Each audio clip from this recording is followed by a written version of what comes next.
Okay, this says, how funny. It says I'm live when I'm going to talk about suicide. I just found out about Anthony Bourdain's suicide, and it's very sad. But then again, like hearing all of these, like the newscasters and stuff, and all of their stupid bullshit about one news lady on CBS just said something like that something that we shouldn't have known what Kate Spade said to her daughter, and that's bullshit. I mean, I think the hiding is like a big part of what's wrong. I struggle. Let me say, I struggle with suicide. Um, if you say that you struggle with suicide, it it makes it totally different from like struggling with depression or anxiety. I also heard like when this first got put out about Kate that she was bipolar. So I'm wondering about that. I wonder why that was reported once and then like not reported again. And I know that like being bipolar, there's like a really, really, really high level of like suicide. So Tic Tac is here, he wants out, but this whole suicide thing, I just like I don't understand. This is really I don't know. It's hard to say, but I don't know why people force you to live, you know? And it's really striking me and I'm wondering like what I'm supposed to learn from these two like high profile suicides of people who are like millionaires. I don't understand it. My main thing is like chasing money that I feel like if I had more money things would be easier in my life and they would. So here's all these people that have these millions of dollars and they couldn't make it work somehow. So I know that money's not everything, but it's like, Jesus Christ, if you've got millions of dollars and you can't, you know, do it, how and why are the rest of us supposed to do it? You know? I mean, if I've got 75 cents in the bank and I can't go buy a roll of toilet paper, I don't understand. I feel like for me, suicide is an it or a person or when I'm driving down the road, I see myself like I'm split into one is driving, the other sitting in the passenger seat pointing a gun at my head. And I'm like struggling with that me. And for a while I can put that me off, but I don't feel that I could put that me off forever. And I don't even feel like I want to put it off forever. I wait and I wait. And of course it's like what you fear doesn't happen. And like your worst fear kind of doesn't happen because you've got all this energy that's, extrapolating that this is going to happen, this is going to happen. And then they don't. And you think, okay, well, I'm glad that didn't happen. But this next thing is going to happen. So my big thing is why? Why do people just want you to live at all cost? So they feel better? I mean, if you know, kind of like me, this is what I started saying. My life is half over. It's half over. So if I know like the first half hasn't been all that wonderful, oh, I can see me. What makes me think that the next half is going to be any different? At the moment, things are okay. Like I've got new friends and it's really great. Maybe better friends than I've ever had, in my life. And, I've got my cat, my dog. There's still things missing. I guess there's still pieces missing that I don't know how to find and put together. And I don't know if I should just go on without those pieces and say, screw them when I really wanted them. So anyway, someone's waiting for me to take him to McDonald's. So I'm going to end this, but I'll be back.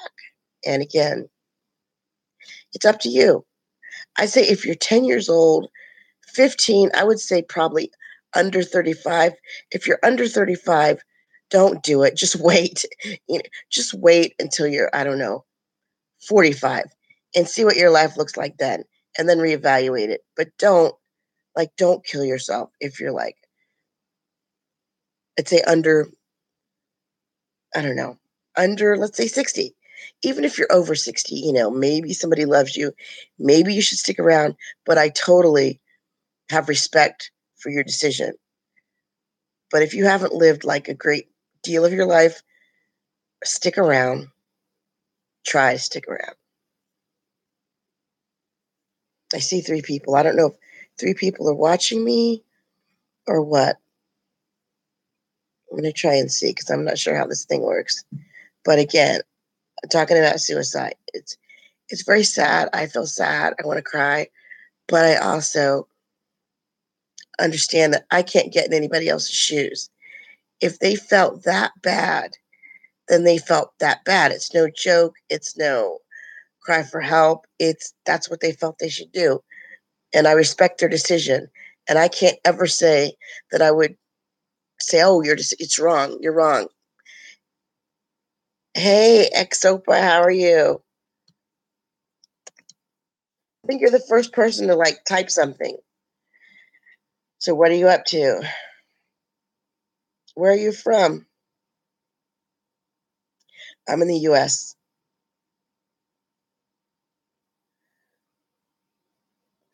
How's everybody else? You can type. Oh yeah, isn't that something?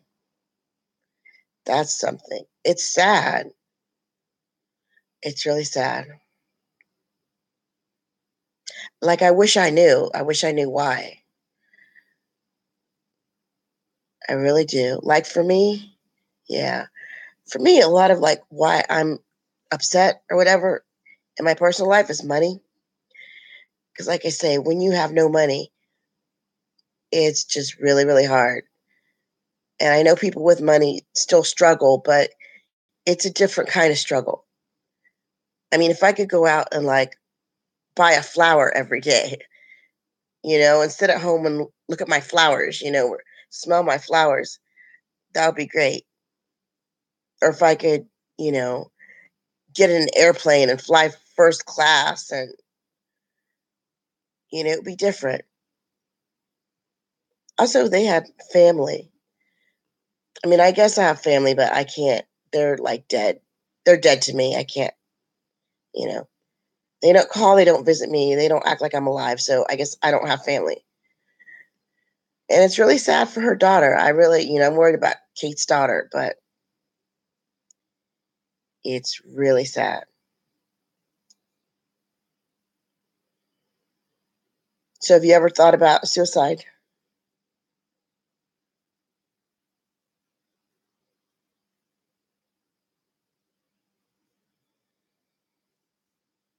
Yeah. How old are you? Yeah, well, that's good. Not much now. I always did. Like when I was younger, maybe yeah, well, that's good. That's good. At age 7 on, and then things have gotten a little better for me now, but it's still a thought in my head. It's always a thought, unfortunately.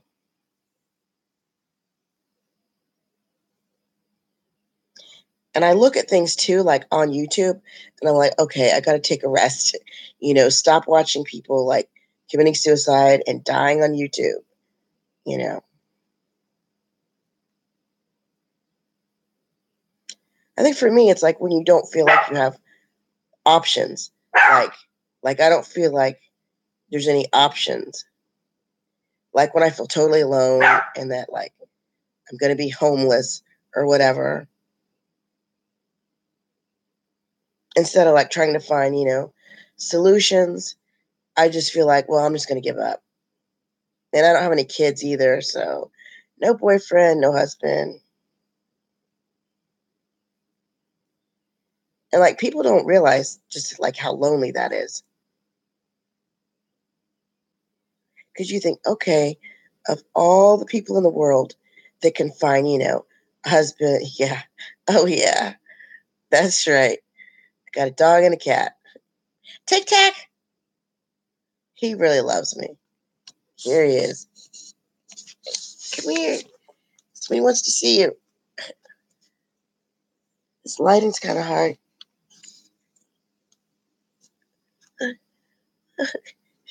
Your hair. You didn't make your hair ready for the video. Yeah, he is really cute. I can say he loves me. What are you doing? Gosh. Okay, don't step on the keyboard. Yeah. Oh, yeah. How'd you get here? Oh. Oh, really? Hmm. That's interesting. Thanks for telling me.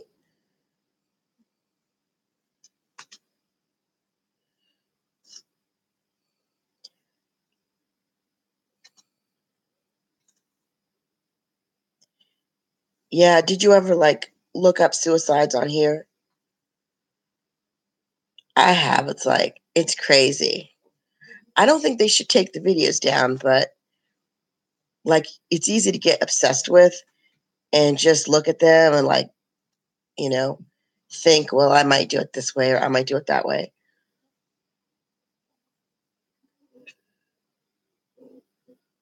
It's really hard. It's really hard.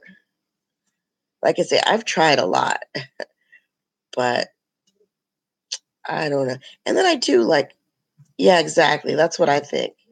I'm like, what's the most painless way? I had a colonoscopy, and they give you this medicine. I think it's propofol or something to put you to sleep. And I'm like, that was the most fantastic way to like go to sleep, because I don't remember anything. I don't know anything. The next thing I know, I was like waking up. And I'm like, if they could just do that, if people had that option, because I mean, people have like always been killing themselves, you know? Yeah. I may have it wrong because they didn't need to do anything to keep me breathing, but they had oxygen on. But yeah, I think that would be a way to go.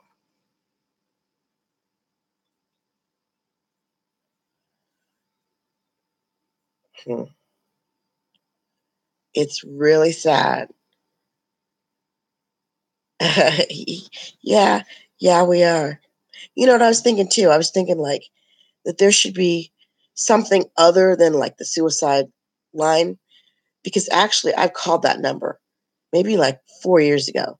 I was calling that number all the time.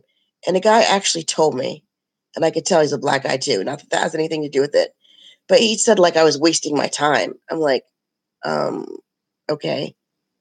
And I didn't realize like when you call that line, they like of course they know where you are, even though they kind of say they don't. Because this lady was like asking me, "Do you want me to send the police?" I'm like, "How do you know where to send the police to?" So yeah.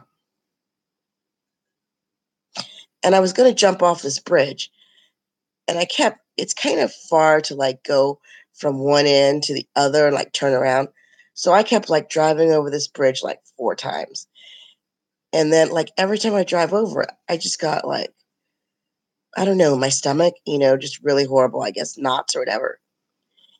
And then I stopped at the rest stop because there's a rest stop right there. And like I was in my car, I've got a really tiny car. And this driver came by and he said, this trucker, he said, when I see those cars, I get so scared. And I thought, man, that's like God talking to me, because here's this guy and he's like worried about me. I don't even know who he is, but he's worried that he's going to hit my car. And I just thought it was so sweet. I mean, I guess there are people out there that care, but it's a shame more people like don't show it. But what I was saying though was there should be like physically, you should be able to like call a number and say, okay, I'm really depressed. I'd like somebody to come, and they come, maybe take a walk with you, maybe just sit with you like a real human being, not like this suicide line where they're with you for like 5 minutes and then, like, I gotta go. I gotta go. There's somebody else calling. Well, thanks. I'm glad. Maybe I should try and work on it because that's what people need. I mean, it's rare. I think it's rare for people to like commit suicide So, when there's like a room full of people, or when you have people around, you usually do it. Yeah, definitely anonymous. And also, like the people who come, it would be anonymous too. Yeah. Because a lot of reasons why they do it is because, there's nobody around. Thanks. Because I have some good ideas.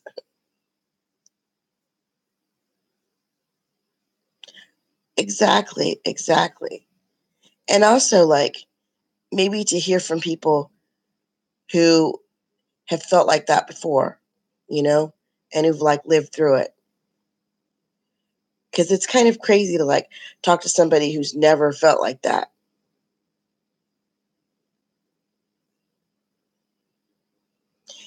And then it feels like, or seems like, if you say you feel that way, then people like rush you to the hospital. And the hospital really doesn't do anything. I mean, it might keep you from like killing yourself for, I don't know, a day. What it teaches you, though, like when they do send you to the hospital like that, is what not to say. Because actually, to be honest, I had this, what was it?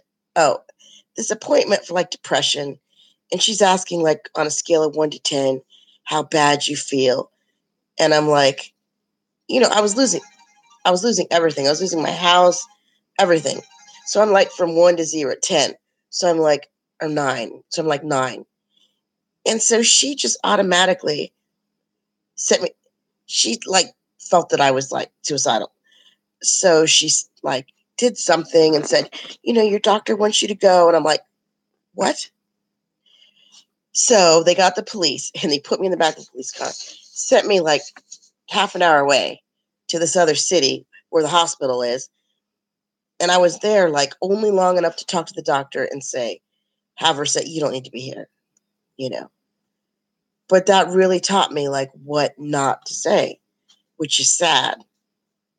It's really sad.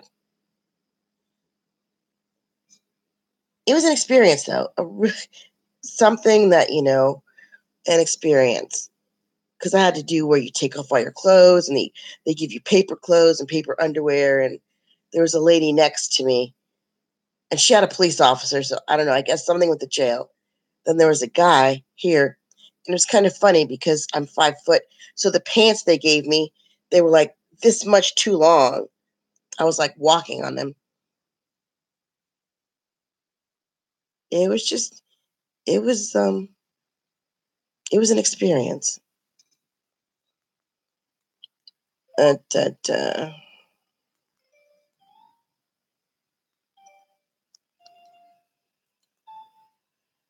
So I see there's like 3 other people. Does anybody else experience this?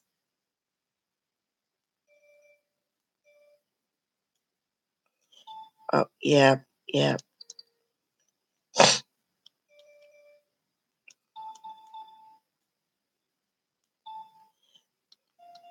Yeah, this one lady said on the show, she said on CNN that she felt like he was really an introvert. Like when she saw him on the streets, he wasn't, he was kind of reserved. And I kind of felt that. Like I didn't watch a lot of his shows. I saw some of them and I could kind of feel like an intensity that was, I don't know how to describe it, but like an intensity that like is inside. I don't know how to describe it. Oh, and what I saw, I looked on like my hometown's, yeah, my hometown's obituary. No, yeah, the obituaries. There's like 5 people that I knew, like a couple in my same grade, and then a couple lower. And this one guy, I don't know. It's just hard to explain. Then, like years before, there was this guy. Like I went on one date with him, and he was also like in this movie I was in. And then, like he killed himself, and I was like, I went on a date with him. You know, it's just strange. I don't know, maybe like suicide or suicidal people, they could be split into different groups. Like maybe there's one group that really doesn't want to die, but they like have this feeling. Maybe a middle group that I don't know, maybe they don't know really. And then this group where maybe I'd be in, where you sort of feel like it's going to happen inevitably. It's going to happen, but not soon, you know. Because, like I say, I'm halfway dead. I'm like at the halfway point of my life, and things are kind of happening now that, I'm interested in. I'm interested in. So we'll see. Like, I don't, usually with me, there's like something, well, thanks.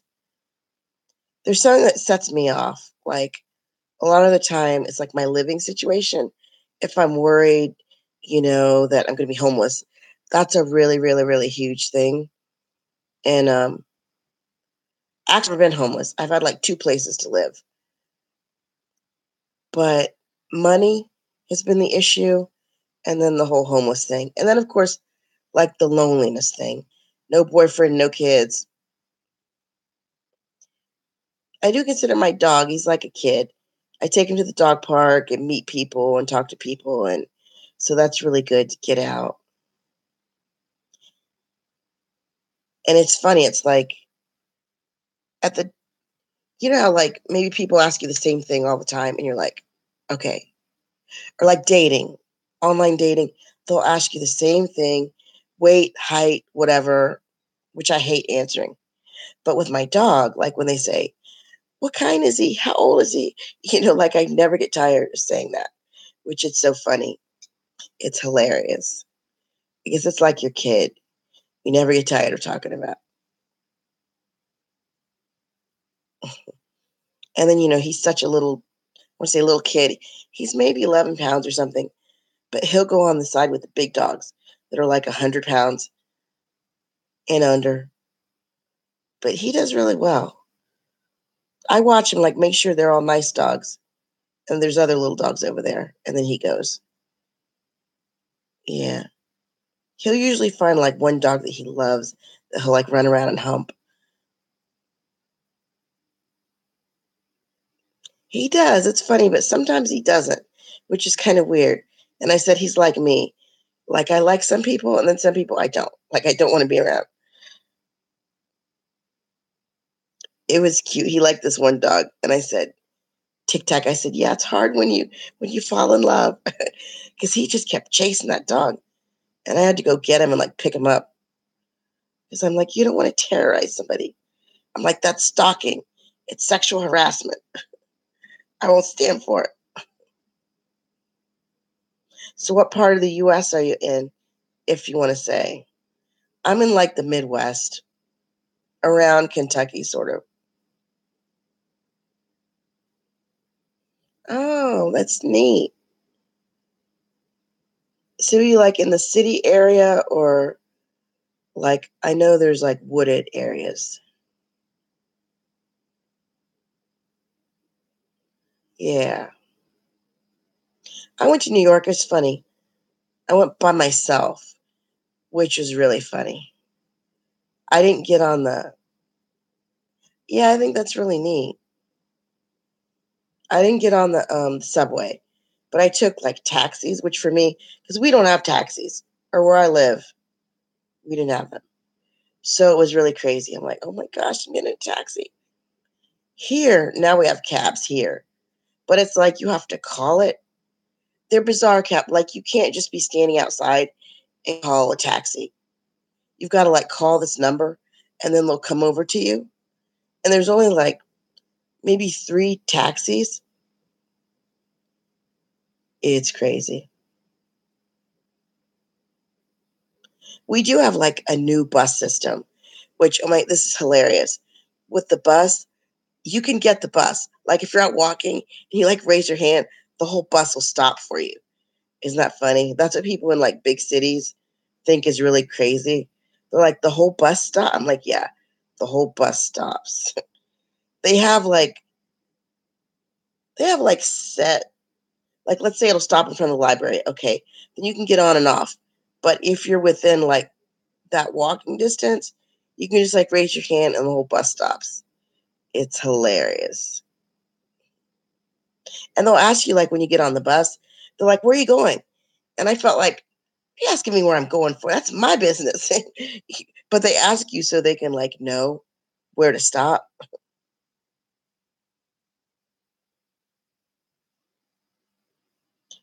And then like once you get to know them, like they'll wave to you and they'll even like stop when you're not trying to catch the bus. Yeah, definitely small town.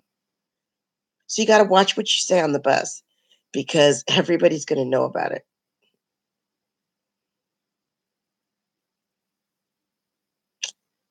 Yeah. Yeah, I wanted to drive a truck, but I'm like, that traffic would be something else.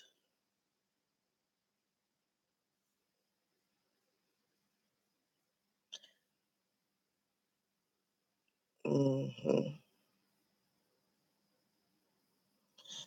Yeah. Hey, want to see my unicorn backpack I got? Here.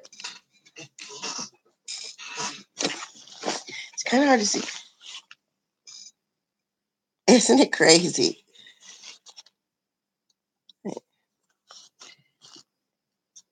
Oh, here's my dog.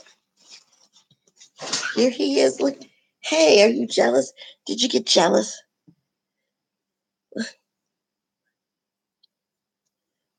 He's got one. These teeth haven't come out yet. He won't let me do it. He's still got like two fang teeth. Well, listen, it's been nice talking to you. Thank you so much for coming. Oh, he's two. He turned 2 in May. And my birthday's in May too. I have to write it down because I'm going to start forgetting how old he is. He was 4 pounds when I got him. Yeah, I'm going to run my friend to McDonald's. But thanks. Hang in there. You can subscribe if you want and come back.